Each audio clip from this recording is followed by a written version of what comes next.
This is one of our vintage 1920s Harriman cars. We have it jacked up in the air now.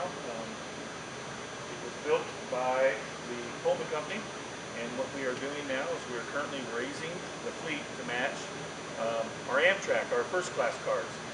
These cars were built back in the day before there was a standard, so whatever railroad dictated the standard height. So we're bringing them the standard Amtrak height.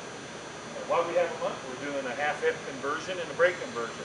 We're adding a new brake system, ABDW, and we are running another set of cables, 85 feet to the other end of the car. So in this state, the truck assemblies are rolled out, so we're going to meet them and work on them.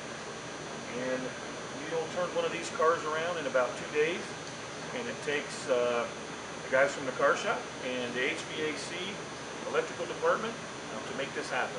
We also have the welding department working on this project, and again, we can turn them around in about 2 days. This is the 10th car, and we hope to have the rest of the fleet done in a short amount of time.